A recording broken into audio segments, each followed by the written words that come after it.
در ادامه مبحث آشنایی با ابزارهای ArcGIS به معرفی ابزار بعدی یعنی مرج میپردازیم.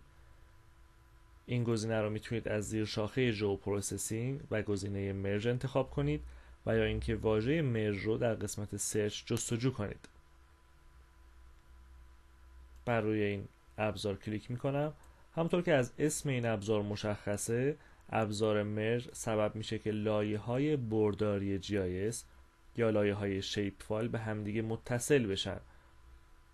برای آشنایی با این ابزار من دو لایه رو آماده کردم، لایه پوینت تیم A و پوینت تیم B.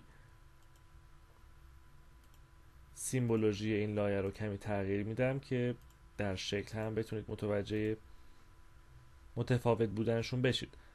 همونطور که مشاهده میکنید لایه تیم A و تیم B معرف اطلاعات برداشت نقطه‌ای هست که میتونه برای خاک یا سنگ باشه و در امور مختلفی مثل کارهای زمین شناسی، امور معدنی، امور محیط زیستی و کشاورزی هم بسیار کاربردی باشه.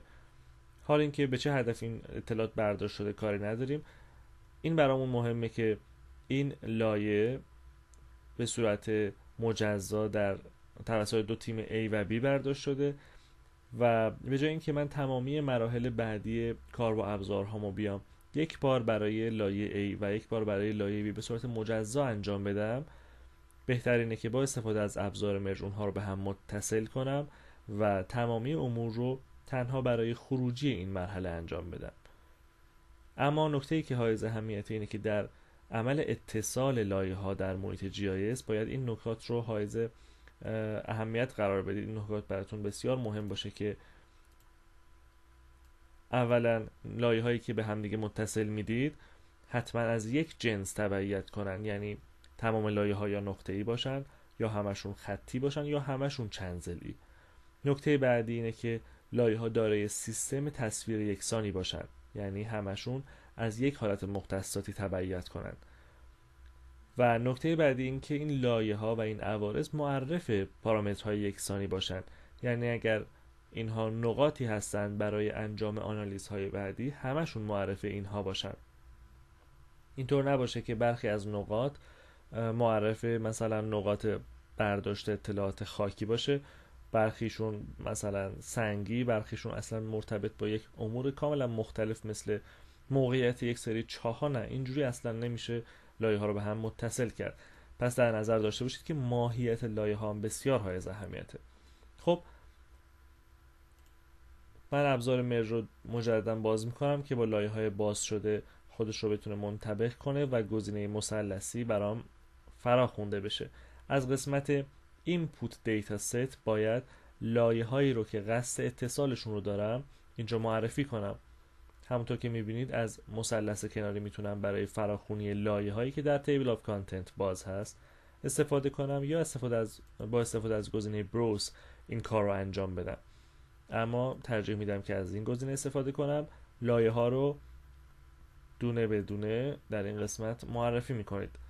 چون قصد اتصال دو لایه تیم A و B رو دارم، پس تنها این لایه ها رو معرفی میکنم. محدودیتی در معرفی تعداد لایه ها وجود نداره. از قسمت Output Data Set مسیر خروجی لایه مورد نظر رو معرفی میکنم. اینجا نامش رو All Points میذارم. Save تغییر پیدا کرد و قبل از فشردن دکمه اوکی یادمون باشه که حتما ادیتور رو فراخوانی کنیم.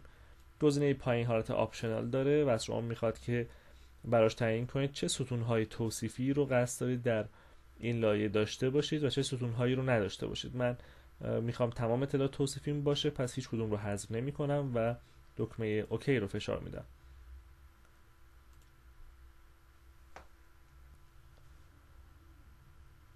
همونطور که مشاهده میکنید من ادیتور رو خاموش کنم. ببینید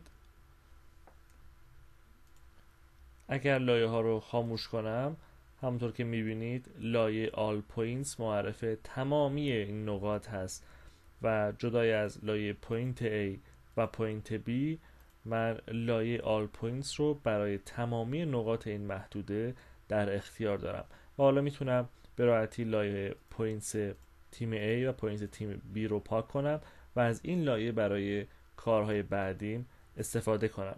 پس با استفاده از ابزار مرج میتونم به راحتی عمل اتصال بین تمامی لایه‌های برداری رو انجام بدم.